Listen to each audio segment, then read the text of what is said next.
जो कल की जो घटना जनरल मीटिंग में जो दुर्भाग्यपूर्ण घटना रही और जो लोकतंत्र की हत्या की गई और जो बिल्कुल असंवैधानिक रूप से कल जीसी का संचालन आयोजन किया गया, उस आयोजन के विरुद्ध में आज हम माननीय कलेक्टर साहब को निवेदन करने आए थे कि इसकी पूर्ण निष्पक्षता से जांच कराई जाए, क्योंकि इसमें जो राजस्थान म्युनिसिपल अधिनियम 2009 है उसकी एक भी पालना नहीं की गई और ना किसी तरीके से जो भी नियम होते हैं जीसी जारी करने के, ना कोई अधिकारी ने बैठ कर के तरीके से देखा, ना कोई और जो दूसरे जनप्रतिनिधि उनको तो देखना था ही नहीं। तो इस सब को मिला करके इसकी पुनः जांच की जाए और जांच करने के बाद इसे निरस्त किया जाए, ये निवेदन किया गया है।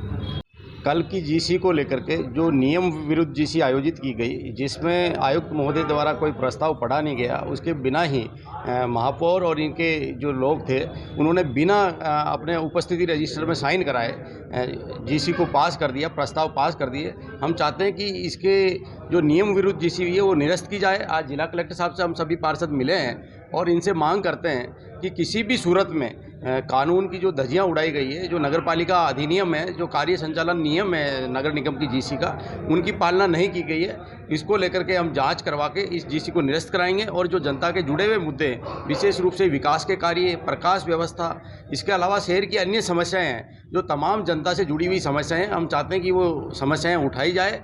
और कलेक्टर साहब ने हमको आश्वासन दिया है कि निश्चित तौर पे जो नियम विरुद्ध जीसी हुई है उस पर कार्रवाई करेंगे और आने वाले दिनों में जीसी यदि ऐसी गलत की गई है तो हम वापस बुलाने की भी मांग करेंगे। और मैं भी चाहता हूं कि हमारी राजस्थान की सरकार जैसा लक्ष्य है उनका, पारदर्शी, जवाबदेही और संवेदनशील मुख्यमंत्री जी है और उनकी कतई ये मंशा नहीं है कि ये तानाशाही तरीके से जो यहाँ पर भाजपा का बोर्ड है और ये जिस तरह से इन्होंने प्रस्ताव पास किए, ये कतई ठीक नहीं है और प्रस्तावों पर कोई चर्चा नहीं की गई।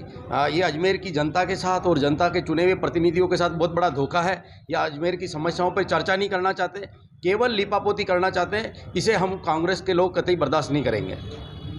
कल की जो घटना हुई है नगर निगम की जो जीसी हम बुलाई थी, उस के अंदर ये देखा गया है कि इन लोगों ने अपनी मनमानी करी है और प्रस्ताव पास ये करके और इन्होंने सिर्फ अपना समर्थन कर दिया है, जबकि हमारे रजिस्टर में किसी के कोई साइन नहीं है, कुछ नहीं है। हम जनता के विकास की बात करने के लिए गए थे, ना कि कोई लड़ाई करने के लिए गए थे। पर इन लोगों की मनमानी ये देखिए कि अपने बस 4 पार्षद उन लोगों के पास ये कर दिया और उसके बीच में इन्होंने राष्ट्रगान शुरू कर दिया। राष्ट्रगान शुरू करने ये कहाँ के संविधान में लिखा हुआ है कि जीसी की मीटिंग के अंदर आप एकदम से ही पास करके और उसको शुरू कर दिया, क्योंकि चोर की दाढ़ी में तिनका है। और यहाँ इतने शहर में अवैध निर्माण हो रहे हैं तो क्या निगम को पता नहीं है? और जो हमारे 10 लाख के बजट पास किए गए उसमें से 6 लाख सिर्फ जनता के लिए और 4 लाख रुपये निगम के लिए, तो ये कहाँ से है? कम से कम हमारा बजट भी देखो तो बहुत कम है। इसलिए हम लोगों ने ये प्रस्ताव भी रखा था कि हमारा बजट और ज़्यादा दिया जाए। मैं सुनीता चौहान, मनोनीत पार्षद।